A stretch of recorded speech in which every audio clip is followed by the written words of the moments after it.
Hey everyone, thanks for joining me on another video. A common question that I get from my students all the time is, what's the best opening for them to learn? And most of the time, I recommend the London system. For those that don't know, the London system is an opening where white begins with 1 d4 and usually follows with bishop f4 in a second move, developing a dark squared bishop to f4 early on in the game. The London avoids early pawn tensions in the center that you might see from other common openings such as the Queen's Gambit, and it also allows white to develop the pieces easier and earlier. Even better, the system has been proven to be a sound opening at all levels of chess, being included in the opening repertoire of some renowned players such as Magnus Carlsen and Hikaru Nakamura. It has simple to understand plans, it's less theory-based than other openings like the Sicilian and Grunfeld, and allows white a slightly better position out of the opening. In this video, we'll go over the typical positions you might achieve out of the opening, the general ideas within the system, a little bit of theory, and some traps to look out for. So stay tuned if you want to learn the London system. Let's first try to understand the structure of the London system. We'll start with the pawns. The pawns are all well supported and form a pyramid on b2 to f2. This pyramid allows for white to maintain a solid center without having to worry too much about black unraveling the center through pushing their own pawns. Now, let's move on to the knights. The knights are well positioned into entering the game with knight f3 going to e5 and then knight d2 going to f3. They both control key squares such as c4 and e4 and e5 respectively. Now, let's move on to our bishops. One of the great things about the London system is you don't really have a bad bishop. The bishop on f4 controls the b8 to h2 diagonal, but perhaps even stronger is white's d3 bishop, which controls the b1 to h7 diagonal, eyeing down h7 if black ever castles, and keeps control of the e4 square if white ever wants to push the e3 pawn forward. The white queen is the last piece that needs to finish their development. Typically, we see the white queen either go to b3, e2, or f3 after the knight on f3 has moved. The king typically castles kingside and is relatively safe throughout the game, especially with the dark squared bishop in front of the king. Now, let's go through some of the ideas within the London system. I think there are two ideas that players should be aware of, which include breaking open the center and creating a kingside attack. And one of the best ways to learn these concepts, I believe, are through illustrations of real games. Let's look at breaking open the center first. So in general, I think there are two ideas you can implement when breaking open a center in London, and that's either with c4 or e4. Typically e4 is more common, though it depends on the exact position. So we start off with a general London system. Bishop f4, knight f6, e3, c5, c3, knight c6, knight d2, e6, knight f3, bishop d6, and bishop g3. Both sides continue developing, bishop d3, b6, queen e2, bishop b7, rook d1, and rook e8. It's on move 11 where we decide whether we want to break open the center, and in this case, the player chooses to play e4. Black of course has many different options in response to e4, including bishop e7, e5, or d takes e4. In this game, d takes e4 was played. We see the exchange of knights, and then now we're threatening queen takes h7. Black responded with g6, and now we can see how white slowly begins to control the center. D takes c5, bishop takes c5, bishop b5, queen c8 to protect the knight, queen h4, bishop e7, queen h3, rook d8, and now castles. So in this position, white's pieces are more active, and we'll see how the game soon finishes. Rook takes d1, rook takes rook, knight a5, knight e5, bishop f6, bishop d7, queen c5, and now bishop takes e6, just simply winning. Bishop takes e5, bishop takes f7, king g7, rook d7, bishop takes g3, rook d5, king f6, rook f7, king e5, and then queen e6 checkmate. A nice illustration of what could happen when you open up the center and have better piece coordination than black does. Now let's look at the other idea, where we attack on the king side. As we mentioned before, another option that white has here, instead of opening up the center with e4 or c4, is attacking the king side with the good bishop on d3 and getting the queen involved. Oftentimes, you might also see ideas of f4 being played and a rook swinging from f1 to f3 to g3 or h3 to further white's attack. We get to see these ideas in this game. So again, we start off with standard London d4, d5, bishop f4, knight f6, e3, c5, c3, knight f6, knight d2, e6, knight f3, bishop d6, bishop g3, castles, bishop d3, b6, queen e2, bishop b7, rook d1, knight e7, castles, queen c7. And notice here, after queen c7, we could have continued with either of our plans of e4. However, in this game, we're going for a kingside attack, which starts with getting rid of the dark squared bishops. Bishop takes d6, queen takes d6, knight e5, and with knight e5, we start to plan to attack the king side, freeing up the space for the queen and the pawn to advance to f4 in the future. Notice how in this position, it's quite close and black doesn't have too much counterplay. Therefore, white can take their time developing their attack. We see a few more moves being played out. Rook d8, queen f3, knight g6, bishop takes g6, h takes g6, queen h3, bishop h6, rook e1, knight h7, f4, bishop b5, knight df3, queen e7, queen g3, bishop e8, rook f1, queen f6, knight g5, queen e7, and it's really in this position where you begin to notice that black is at a loss of where to maneuver their pieces, and white is just slowly improving their position. Rook f3, f6, and now knight takes h7. And now we ignore the rook and only really look to checkmate the king. So we play knight g5 here. Rook f5, queen h4, bishop f7, g4, queen takes g5, queen takes g5, rook takes g5, and f takes g5. We see c takes d4, c takes d4, rook c8, rook df1, rook c7, h4, e takes d4, e takes d4, e5, d takes e5, bishop e6, rook f8, king h7, rook e8, bishop f7, and then rook d8. And now in this position, black resigned. So now let's go over some of the opening theories that you should generally know within the London system. d5 is perhaps the most common response that you'll face. One thing that I think is especially important in the London is the move order that you use to reach the desired piece placement. So in this line we see d4, d5, bishop f4, knight f6, e3, e6. And I always recommend playing knight d2, bishop d3, and then knight f3. In that order for developing your minor pieces. Here we see knight d2, c5. We play c3 first just to defend the pawn.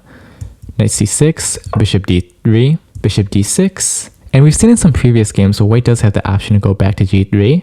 But the line that I'm going to recommend is actually bishop takes d6. Queen takes d6, and I'll push the early f4. C takes d4, c takes d4, castles, a3 to stop knight before later. And we're going to focus on the kingside attack for this opening. So as you can see, the general idea is to develop your knight to f3, you want a castle, and then you can swing your knight from f3 to e5. Then afterwards, your queen can go to f3, then the queen can go to h3, and you'll have a phenomenal attack and a relatively easy game to play. Your bishop is also eyeing down h7, your queen is eyeing down h7, and perhaps g4, g5 could be a threat if you can drive the knight away. So now that we've gone over d5 a little bit, let's look at what happens if black copies your moves and plays the mirror. So what I mean by that is d4, d5, bishop f4, bishop f5, e3, e6. In this position, I actually recommend bishop d3. And typically, black takes here. After we recapture the queen, we can just continue for a general plan. The position is very familiar for what we're used to in London, and we still have ideas of either opening up the center or going for an attack on the king side. We can see a few more moves being played out. c6, knight d2, knight f6, knight f3, bishop e7, c3, castle, and castle. So like I said before, we can either go e4 here, or we could even play knight e5, bishop g3, and then f4 and try to launch a kingside attack. And it's really up to you on how you want to continue in this position. Perhaps something a little bit more unique is the Benoni, since it creates tension in the center immediately. But I'll show you a variation where white is able to maintain a typical London plan. So we see d4, knight f6, bishop f4, and then c5. e3 is played to protect our pawn, and now queen b6. But after we play knight a3, we'll be able to achieve a typical position within the London. Now black shouldn't take on b2, but if they do take on b2, you should know what to do. If queen takes b2, then simply knight b5 threatening knight c7. They can't play knight a6 or else the queen is trapped at the a3. Therefore, they have to play knight d5. But after a3 still, we threaten rook b1, queen a2, and then queen c1, threatening to play rook b2 and trapping the queen. So black has to be very careful. But what we typically see played is d6, and after knight c4, you can develop normally. Queen c7, knight f3, b5, knight cd2, a6, and now c3. And we're going to continue for a normal plan of bishop d3 and castle kingside. So against the Dutch, it's exactly the same thing that we've talked about before. Almost nothing changes. d4, f5, bishop f4, knight f6, e3, e6, knight d2, bishop e7, bishop d3, castles. I think the only move that's significant here is we want to play h3, just to give our bishop a little bit more breathing room and allow it to go back to h2. After h3, we see d6, knight f3, knight c6, and now c3. Very much the same plan, except now we can even play g4 in some cases and attack on a king side there. We can develop our queen to c2 or e2 and castle queen side if we want, and it really just depends on what you prefer. Both are good. Now, the only thing that I recommend playing something different is against a Grunfeld and a King's Indian defense, and I recommend a more aggressive London variation. What's good to know is the ideas remain the same whether black plays d5 or d6, being either the King's Indian defense or the Grunfeld. So we start with d4, knight f6, bishop f4, g6, e3, bishop g7, and this variation starts with knight c3. And we have a very different plan now. Our traditional plan and setup with the London system is essentially thrown away as we play a more aggressive option. So we'll look at just d6. So after d6 here, we actually play the move h4. After castling, h5 is played, and we're actually willing to sacrifice the exchange here. Knight takes h5, rook takes h5, g takes h5, and now queen takes h5. And the computer actually likes our position here. So the best variation that the computer has come up with to defend this black is knight d7. But after bishop d3, knight f6, queen h4, we have a lot of solid ideas. This knight on f6 is now trapped because if it moves away, then queen takes h7 will be checkmate. Ideally as white, we'd want a castle here. We can develop our knight to f3 and then go to g5. Putting 3 targets on h7. And another idea that we can do instead of developing our knight to f3 is actually just push f3 and then go g4 afterwards. It's a really fun opening to play as white, and I think you have really great chances of winning at all levels. Now, let's look at 2 different traps that you should know in a London system, and then 1 trap you should look out for. The first occurs in a normal d5 setup and happens if black isn't careful. Let's look at how it plays out. d4, knight f6, bishop f4, d5, e3, e6, knight d2, c5, c3, knight f6, knight f3, bishop d6, bishop g3, castles, bishop d7, queen e7, knight e5, knight d7, all seemingly normal moves.